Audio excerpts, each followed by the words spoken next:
morning, good afternoon, good evening, everybody. Today is Monday, November 30th, 2015. It's 12:06 Eastern Time, and welcome to CapitalDiscussions.com's beginner trading group.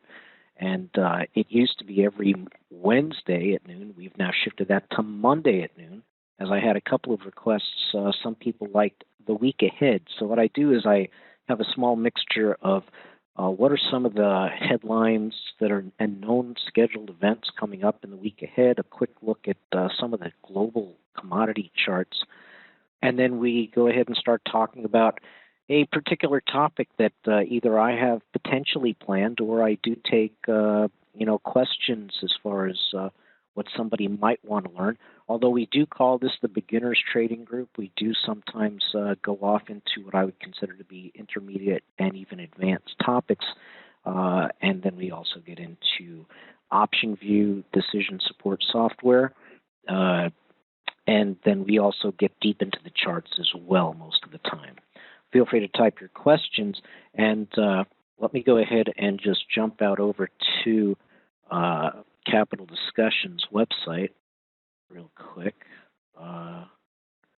And what I'd like to do is remind everybody that in the library, you can go ahead and filter on any of our speakers and hit the refresh button. So in this case, click on me, Jerry Furst, hit refresh. And it takes about a day or two to get the video rendered and up on YouTube, and then it takes another day or so, and then I go ahead and add the comments as to what we've discussed. So in case you're going to DVR it, so to speak, just continue to remember to go out to Capital Discussions, hit the library, hit Jerry First, hit refresh, and you can go ahead and tune in and zip through the YouTube video, or you can download the MP3 for WebEx files. So today, let's go ahead and on the Capital Discussions website, Tom has gone ahead and put a filter as far as some of the primary U.S. scheduled events. So this week, we're starting to move into the holiday season with Christmas, Hanukkah, New Year's, but that should never be taken for granted, as sometimes thin markets can lead to volatile movements, and you can either stay away or you can take advantage of them. And so today at 10:30 a.m. we already had the Dallas Fed survey meeting. From what I understand, over on one of my favorite websites, supposedly there's been some news that the Atlanta Fed is basically talking about Larry Lindsay over here. I met with him at the Miami Federal Reserve branch office during a dinner for teachers a couple of years back. But Larry Lindsay is crushing Steve Gleason's dream, saying that the foolish Fed's bubble policy always ends badly. And so we always have the potential threat of a 25% or 25 basis point increase. But will the Fed actually raise rates on themselves? That's the big question. How much are they backed into a corner? And so, anyway, we also have lots of other geopolitical headlines to go ahead and keep you up at night and glued to your keyboard during the day. So also Capital Discussions website, motor vehicle sales coming up on Tuesday, ISM manufacturing index. These are all excuses for volatility, in my opinion. So then also remember Friday you're going to have non-farm payroll. I don't see Friday listed. We can always double check. Usually the first Friday of the month is always non-farm payrolls. And I can always double check by going out to the Traders Education Network website. And I've got several economic calendars out there. And Friday, the markets are open Friday, right?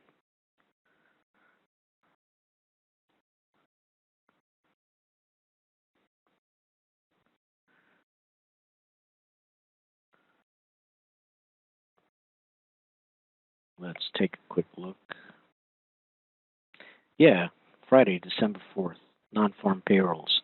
Okay, so never be left with your pants down, so to speak, as far as don't be caught unawares as far as non-farm payroll the first Friday of every month. Okay, and if you want, we have the other international economic calendars. So that's something for you to take a look at, so that if you are watching the markets, you don't want to be caught with some volatility event that goes ahead and rattles your stops. All right. Let's see. Getting back over to the presentation, of course, the disclaimer. None of these communications should be considered as financial or trading advice. We don't endorse any specific trading instrument, activity, or speaker.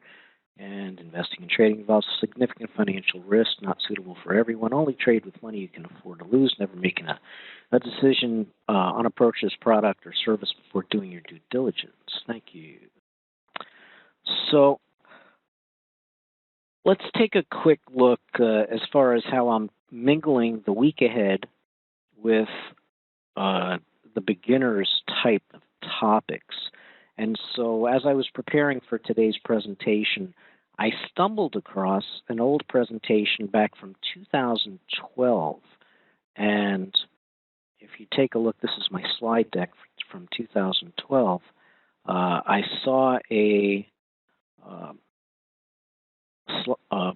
slide of the VIX. This is August 30th, 2012, a daily chart.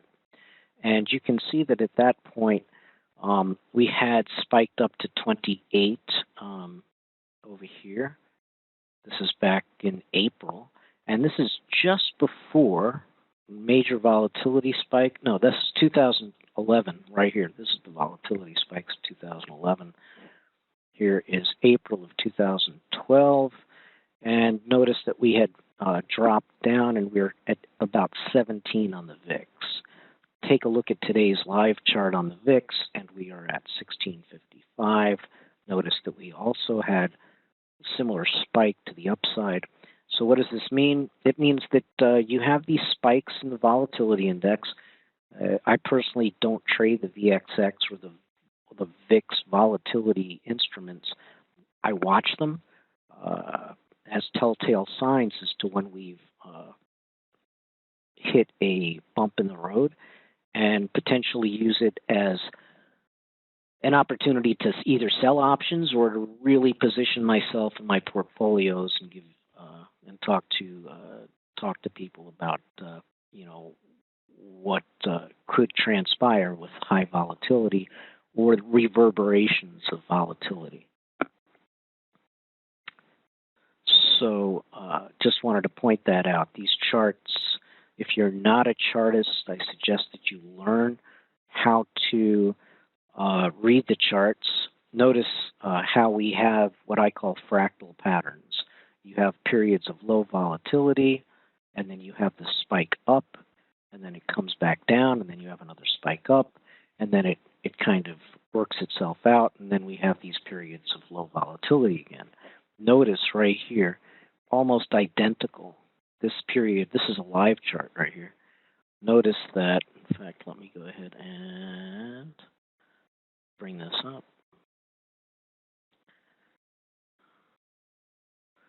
Notice that we have right here kind of a small move up, kind of just like what we have right here, small move up. Then we have the dip, followed by a nice big spike, right? Same thing, nice big spike. Then it comes down. Everybody thinks the worst is over. Here we go. It kind of bumps up, drifts down, the worst is over. And then, bing, goes back up again, goes back up again, goes back up again, goes back up again. Then we get to smooth things out. My assumption is,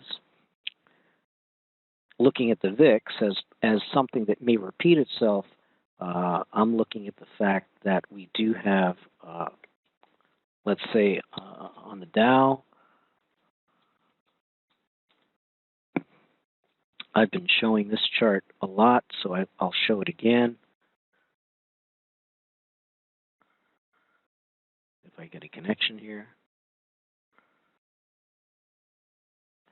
Sometimes running too many programs slows things down. Come on now.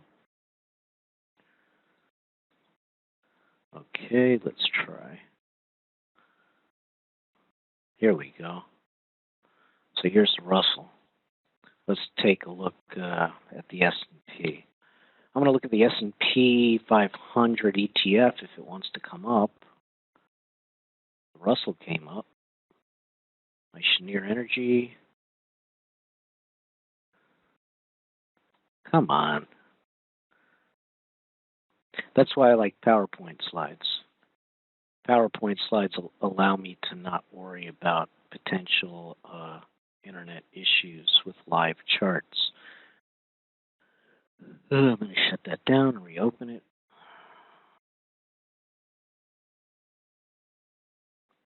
Boy, oh boy, that's stuck. Bear with me for a moment, folks.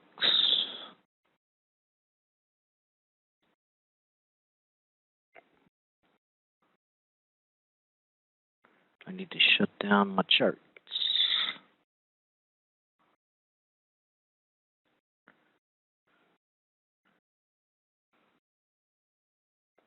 Okay, that's all right. No. Okay. This is why it's so interesting. If I had some assistance, I'd be able to go ahead and just make sure that somebody chops this out of the recorded video so that for those of you watching on YouTube, you wouldn't see this interruption. All right, while we wait, it looks like TC2000 might be having a problem. Okay. Let's just double check with the well, look at that.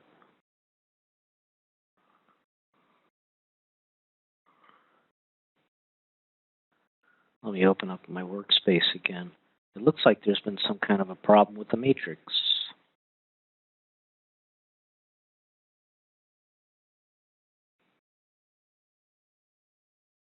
Ron, Robert, I appreciate your hanging in there.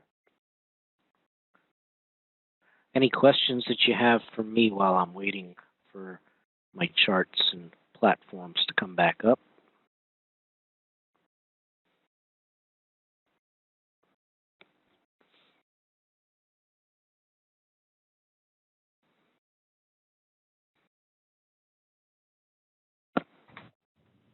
Be quicker to ask. With a thinly traded market, are there different markers you use for activity since it's lighter, so a little bit more volatility? Does that enter into your thinking? Interesting. Okay. And yeah, Robert, I hear you loud and clear. Different markers. It's interesting. The hardest part now, I've been at this game for 15, 20 years plus. But with high-speed internet, 15 years. The problem is, back in the old days, holiday times, you could expect somebody from Goldman Sachs or J.P. Morgan to say that they had a rookie in training that had a fat finger, and they bought 200 S&P contracts by mistake, and that pumps the market. And so out of the blue, you'd have something pop up. Now, because the entire world is connected and you've got the futures markets really consolidated within the Chicago Merc, it's a lot harder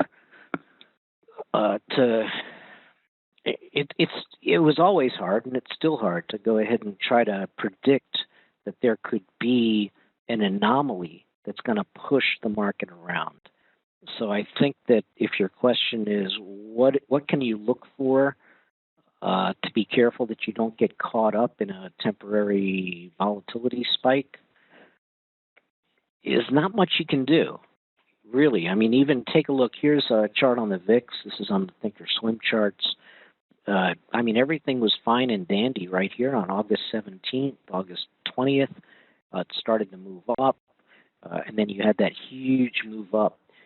And that was more of an orderly daily environment, although that was just before Labor Day weekend during the summer recess, so to speak. So unfortunately, there is no real markers that I'm watching. What I usually tell people is you can kind of plan. You can kind of plan around it. You can either plan during the holidays to just stay out of the way, or you can plan and potentially buy some really cheap options, which are 2, 3, 4 standard deviations out, with the anticipation that you may get hit, with a nice spike. And of course, it's interesting that there's some news that came out last week where the New York Stock Exchange is no longer going to be accepting good till cancel orders and stop limit orders, which, although the New York Stock Exchange is not the only exchange in town, they're probably going to blaze the trail, and that's going to come to an end. Now, some people might say that who needs the good till cancel orders? What's happened is the retail public has been conditioned to put in stop loss orders. So now, instead of what I use is stop win orders. I look for anticipated spikes in the market so that once I'm in a trade, when the volatility hits, I'm going to be maybe one of the few people out there that actually has something for sale.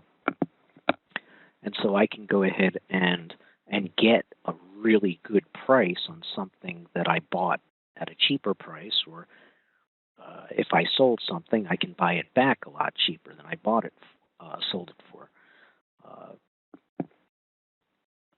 So the markets are always changing the rules and even the mechanics of the game. And so in the past, I would say that around the holiday time, I would go ahead and potentially, if I want to play that game, I could go ahead and position myself with good till cancel orders. But come next year, you won't be able to do that. So unfortunately, that's that's kind of the answer. It's holiday season's kind of like it's a good time to probably step away from the market in general. But if you want to take advantage of potential volatility spikes, you've got the opportunity. Look at this gold contract.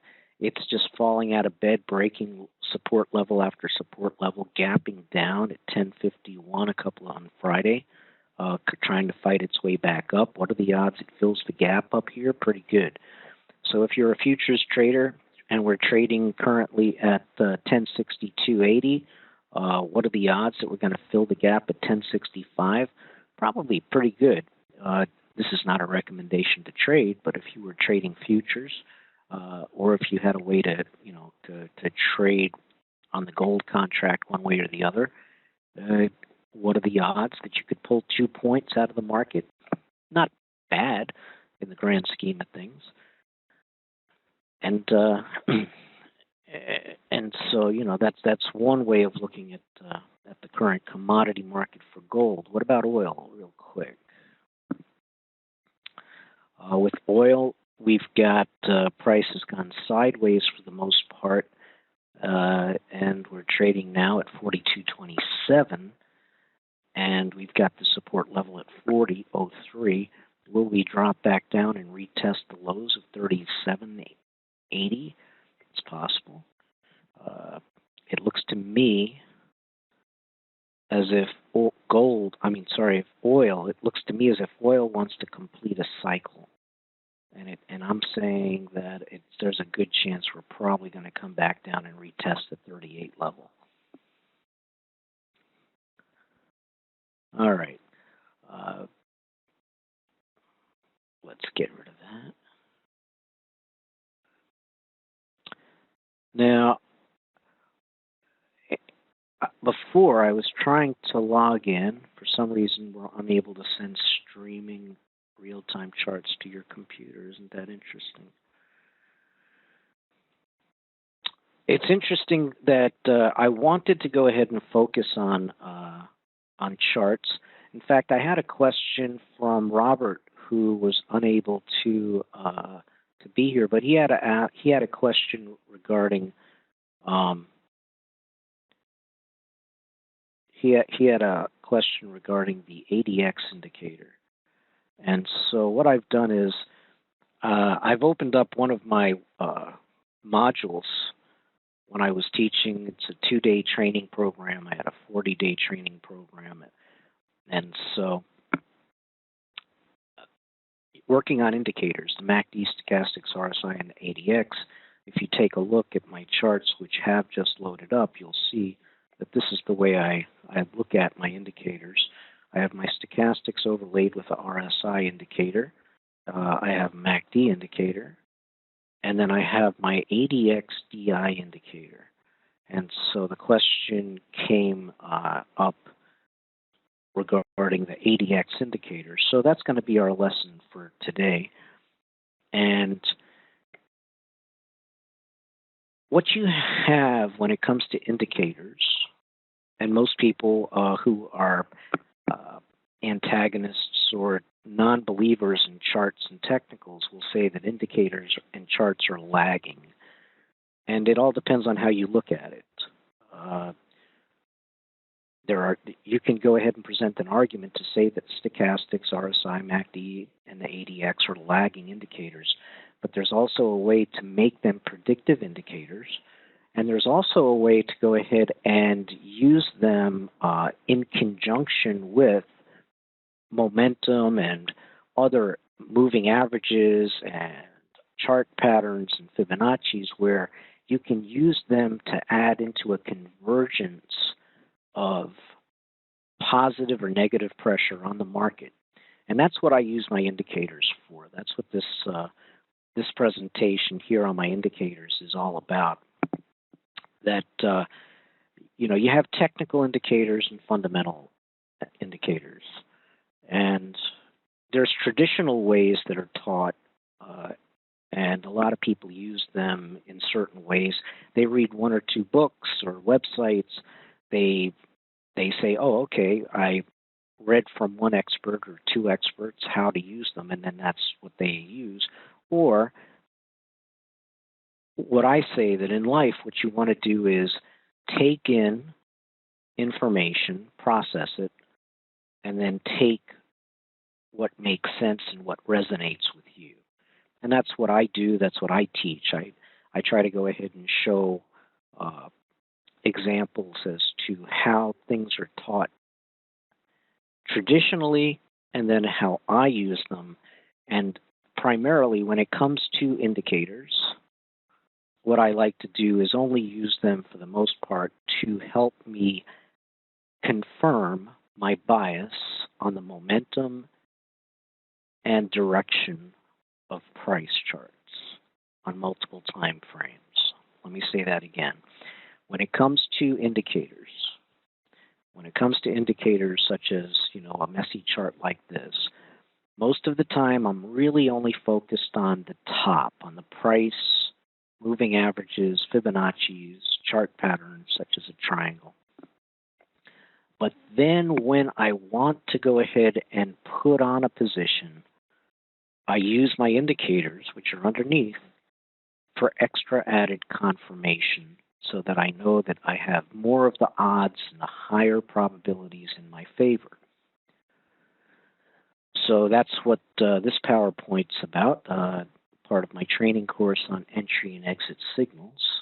And so for those of you who are interested in, the workshop and the course, what I do for private coaching and mentoring, you can go ahead and pause the video if you're watching this on YouTube, and you can see that there's lots of different pieces to the puzzle. Actually, that's not the right slide either. There's lots of different, I use high probability chart patterns, moving averages, candlesticks to help find reversal points and patterns.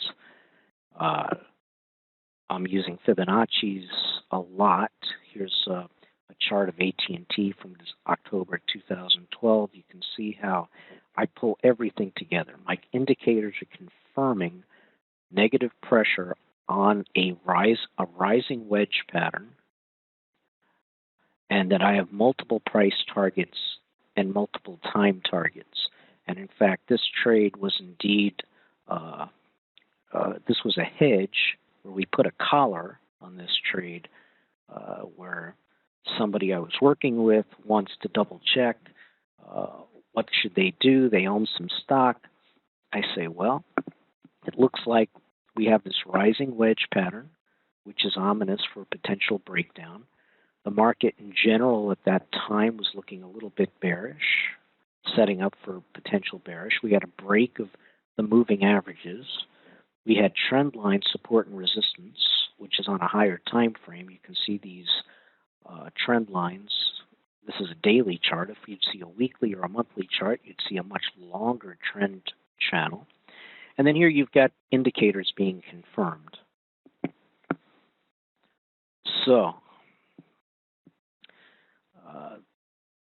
the point of this slide here is to say that I'm going to go ahead and kind of minimize the price section of the chart and try and stretch these other indicators up to go ahead and show each individual indicator and how it works, could work, or how I use them.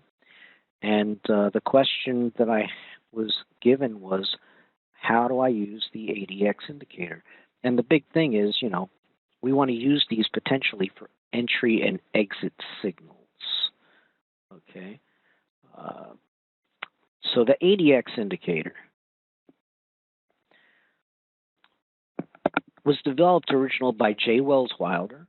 There are some people that have the original big book that he published back in the 70s.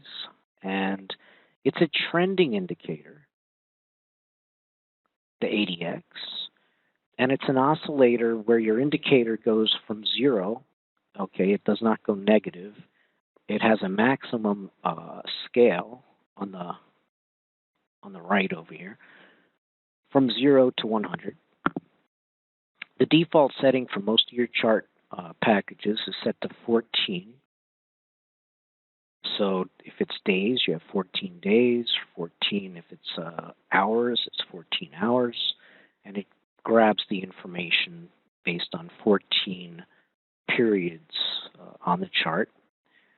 I encourage everybody to start out with using the default settings, but then if you're going to be trading or investing with a specific instrument, especially a lot, like I know a lot of people here on Capital Discussions are trading with the Russell, you can go ahead and fine-tune your indicators, okay? But you don't want to over-optimize your settings, but you can fine-tune them. What I say is that every stock symbol, every future, every commodity has its own frequency, and you can use these indicators to tune into the frequency, kind of like a radio, kind of like an old shortwave radio. All right, so the ADX indicator is also potentially combined. What I do is I combine it with the directional movement, the DMI indicator, and different charting programs will label this differently. You have a positive directional movement and a negative directional movement. And the ADX, okay, goes ahead and shows, in order to keep the discussion quick, the ADX shows the strength of the direction. So it really kind of combines momentum and direction, and it's actually in the last few years now, it's actually been picked up more and more interest in the ADX indicator. So the way that I like to go ahead and use it, well, let's stick with the PowerPoint slide for a moment. So here's a chart of Apple weekly going back to 2012, where you can definitely see the trend is, going parabolic up there. Before the split, it was heading towards $700,000. The way that I have the ADX indicator and the DMIs, positive and negative DMIs, is this. The ADX is what I consider to be the strength of the momentum. I'll say that again. The ADX is what I consider to be the strength of the direction, or the strength of the momentum. And what we have here, what I've done for clarity, is I've made the ADX indicator a dotted line. And the dotted line, you can see, notice the dotted line is coming down from, at this point, from a 49 range all the way down to like a 7. What I look at is for the dotted line of the ADX to be above 15 to have significant momentum. I'll say that again. I'm looking for the ADX indicator to have a momentum of about 15 or better. If it's below 15, that means the momentum is weak, and then the value of the direction is a lot weaker. So in this case, take a look where going from left to right, we enter the chart with the dotted line up here. In fact, I'm going to go ahead and animation, slideshow, current slide. Okay. Notice right here, the dotted line, that's our strength of the momentum, is way up here, all the way up here at like 50. You can see 49 up here. Notice that the blue line is above the red line. Reminds me of an old trading product. It's like when the red line crosses the blue line, you sell. And when the blue line crosses the red line, you buy. All right. This dotted line shows extremely good strength in the direction.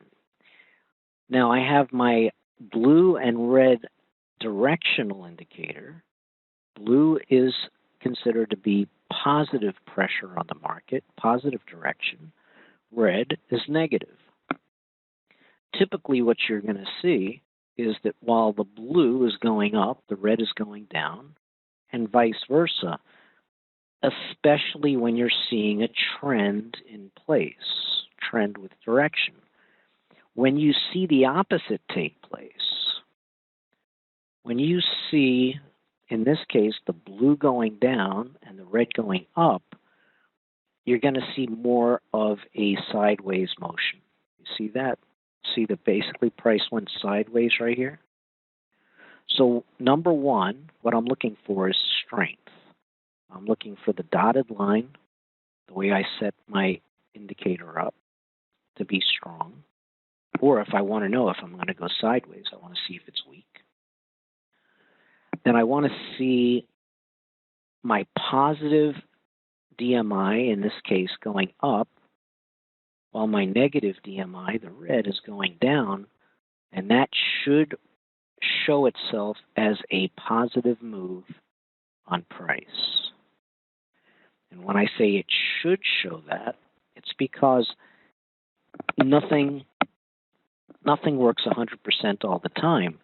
This is just going to help give me added confirmation, added confidence that I know where momentum and direction is heading.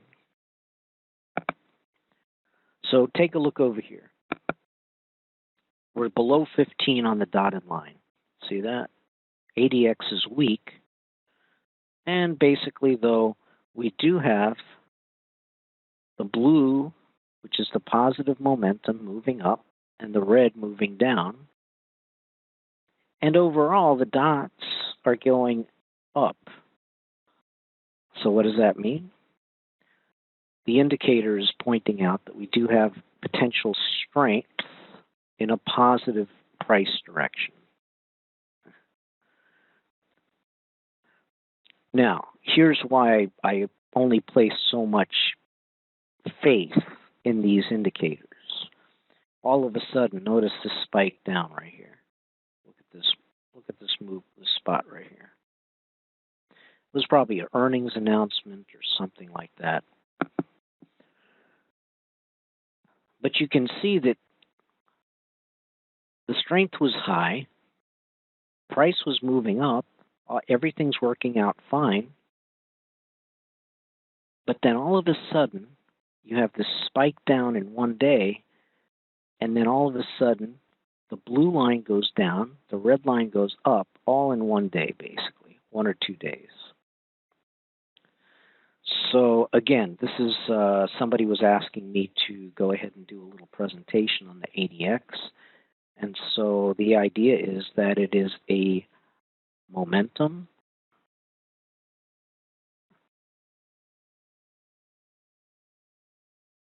and a directional indicator.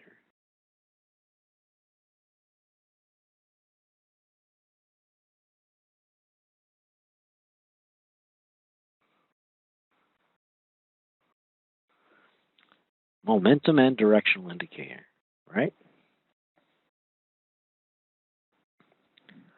And take a look. Here's a great example over towards the right edge of the chart where the strength of the ADX right here was pretty much low.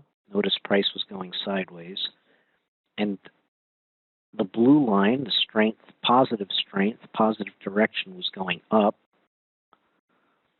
The negative direction was going down. And once that dotted line started to cross above the 15 point right here, right about there, notice that price started to really rocket to the upside. So there's an example of the ADX.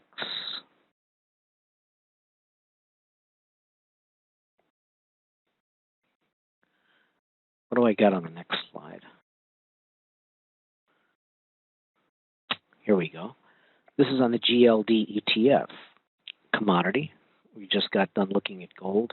This goes back to 2012. But notice right here, the strength, the dotted line of the ADX was weak. What was price doing? For the most part, it was going sideways.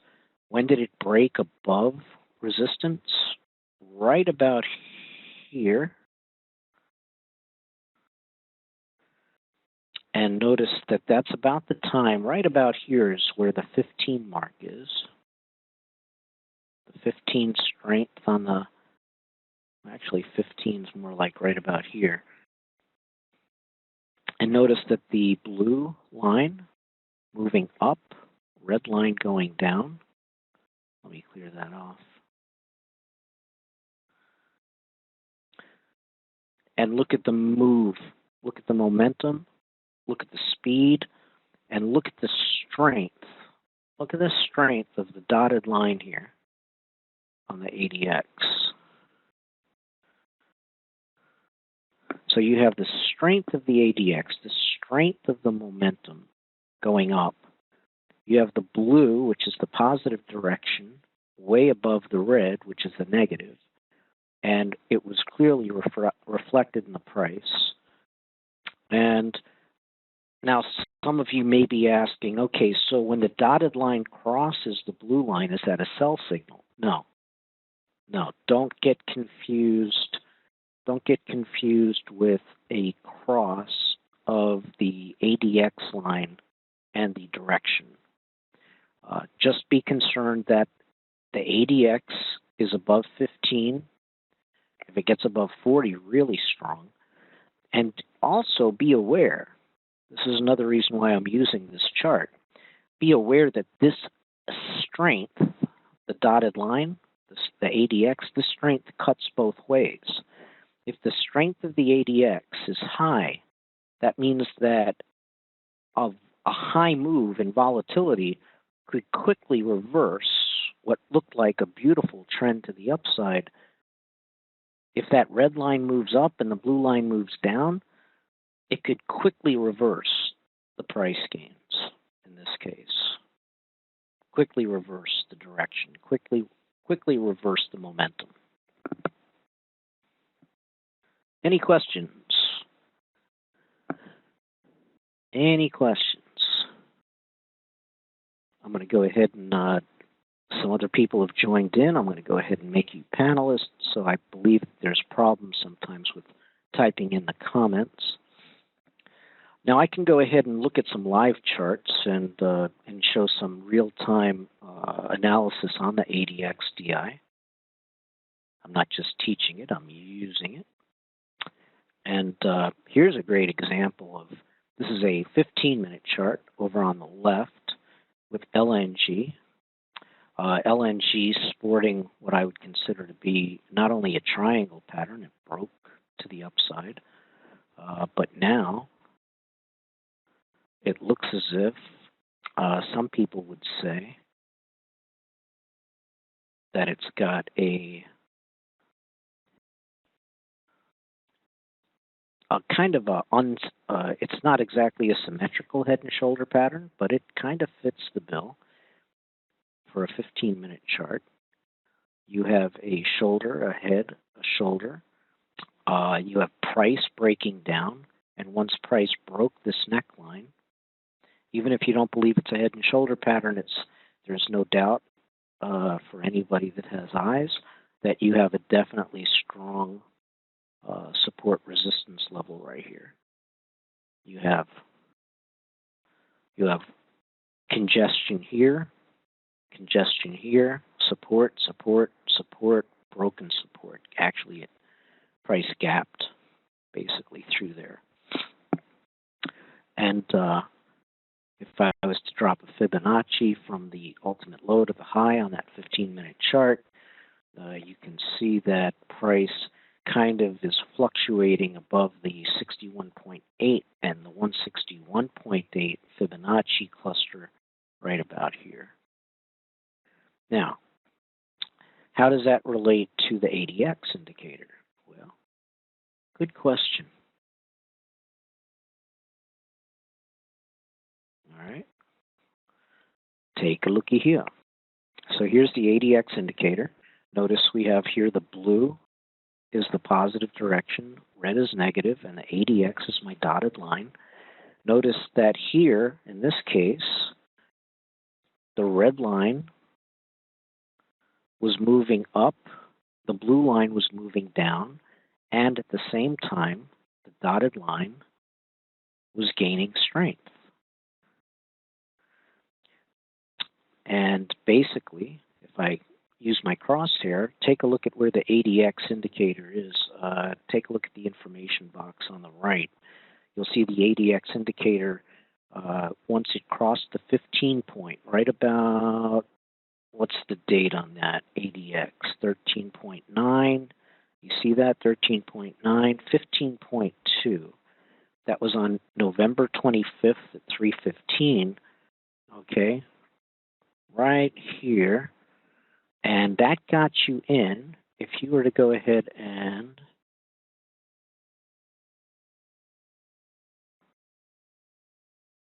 November 22nd, it was pretty much right about here, right? November, wait. ADX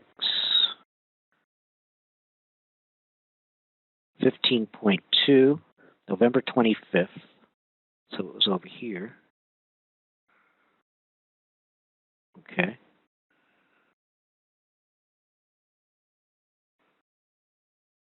Right about there. And so let me go ahead and zoom out a little bit.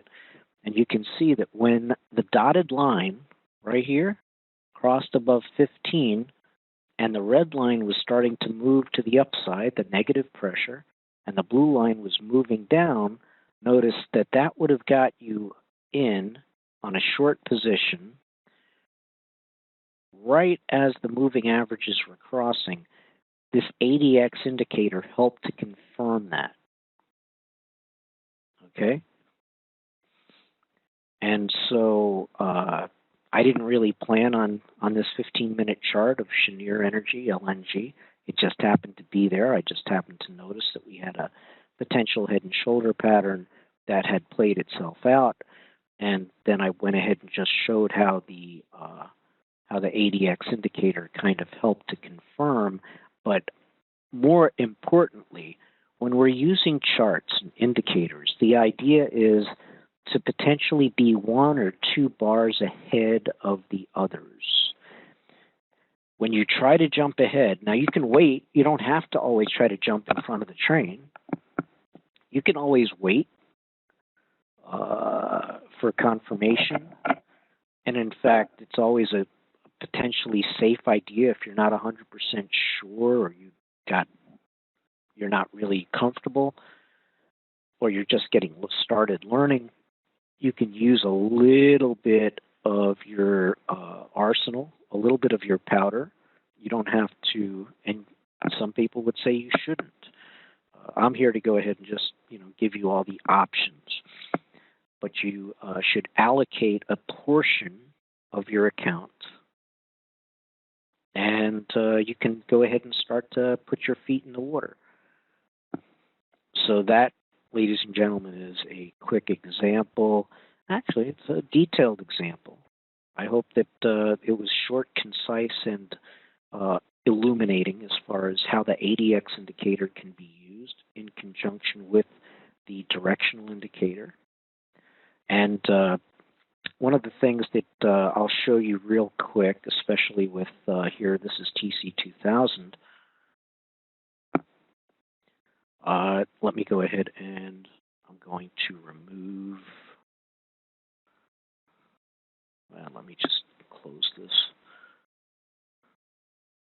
I'm going to add the ADX indicator to a chart that doesn't have it, and sometimes you have to put them together. So in this case, this is with TC2000. If I say add new plot to the chart, notice the ADX right here alphabetically. There's the ADX. Notice the way this indicator comes. Notice there are 2 solid lines. One of them is a moving average. One's the actual ADX indicator. So in this example with TC2000, I'm going to delete the moving average, and I'm going to change the look and feel. I'm going to edit the look and feel of it, and I'm going to go ahead and change the style from a solid line to a dotted line. And then I'm going to go ahead and add another plot to the chart, and this is going to be my directional indicator. Now I can go ahead and type a D up here, and that'll kind of bring me into the Ds.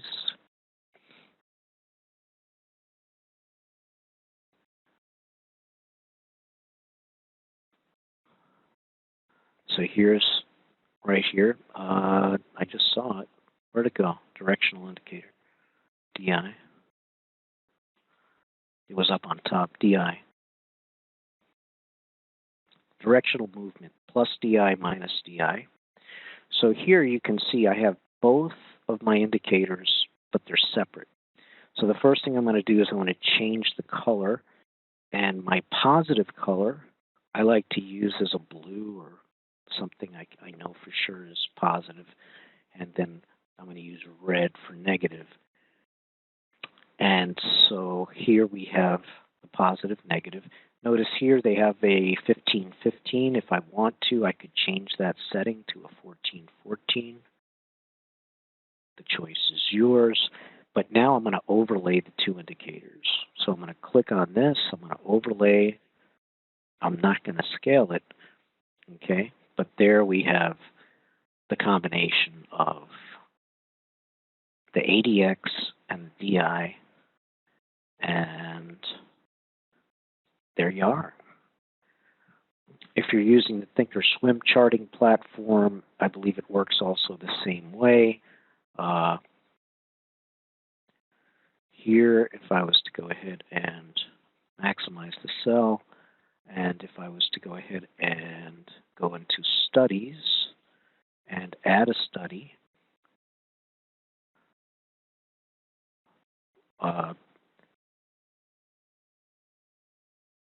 where's my ADX? They've changed this. Lower studies, okay, A. So here's the ADX.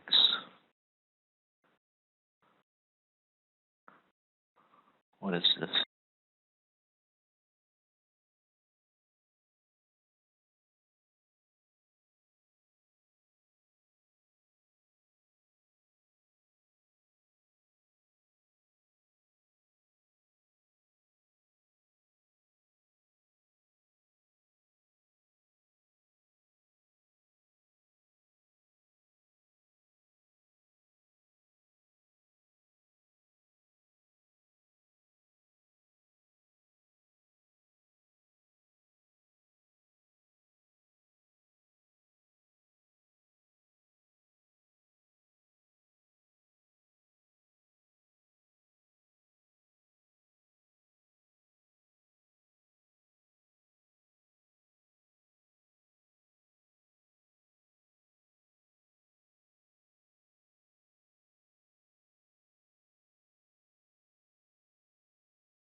Testing, 1, 2.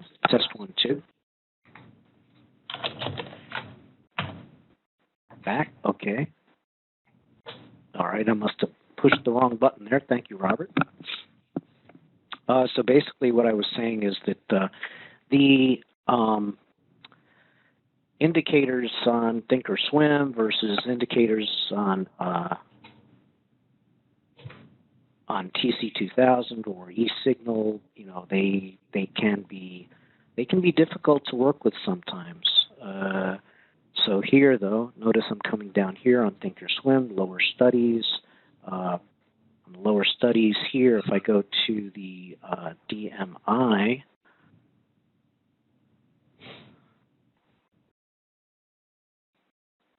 it's like it looks to me as if they've somewhat combined the ADX with the DMI as the system has gained more and more acceptance.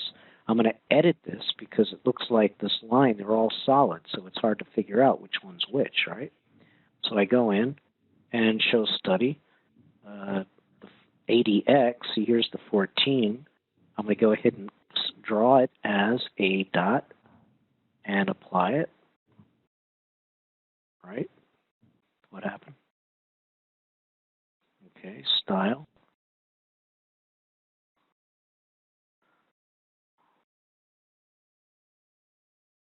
And say OK. Apply. There we go. That's a little bit too thick. See the other one? See how easy the other one was? Okay.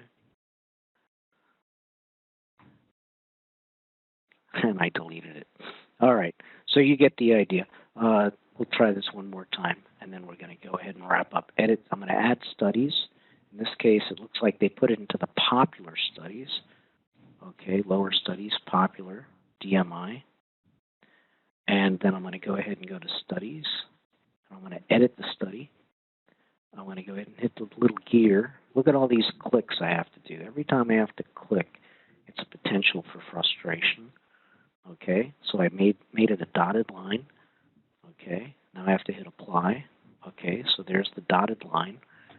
And now I want to go ahead and go back in to the DMI, and I want to change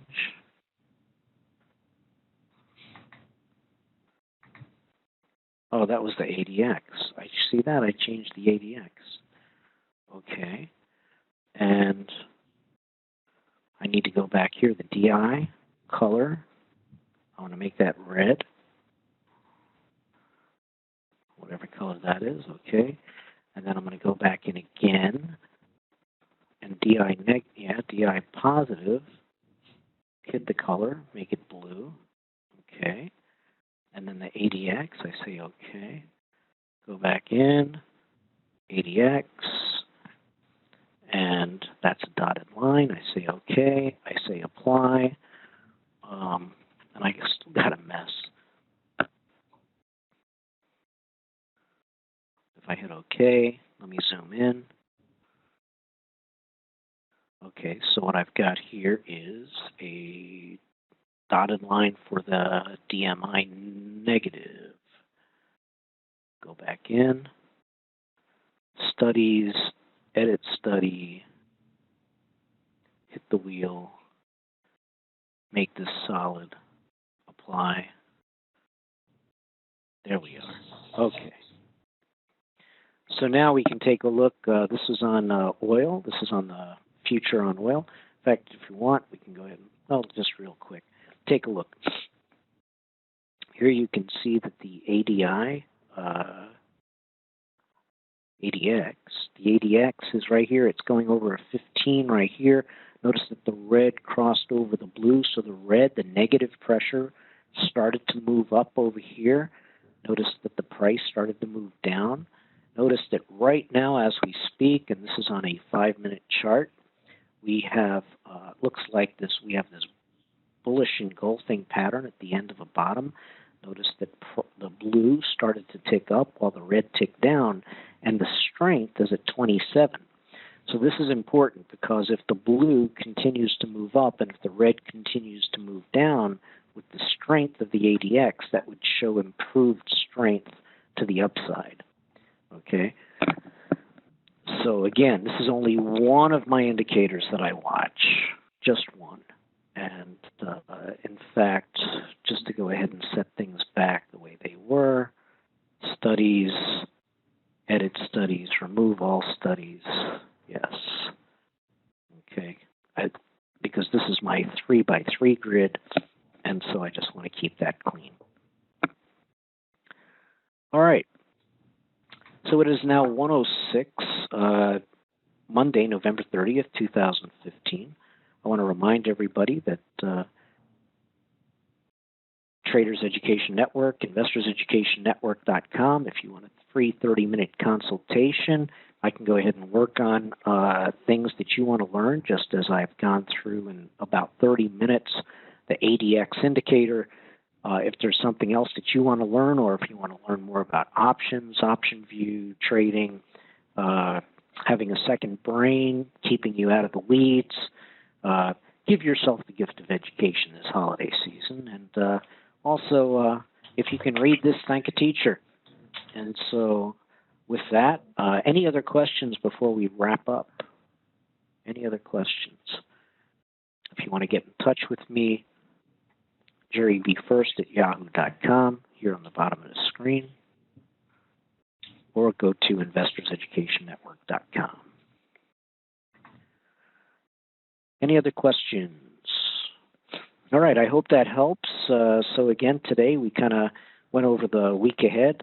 We covered the ADX indicator, and we took a quick look at some of the geopolitical headlines, which are keeping some people's attention focused, and other people might say that ignorance is bliss. So with that, come back again next Monday at 12 noon here on Capital Discussions for the Beginners Trading Group. Jerry Furst, signing off. Everybody have a good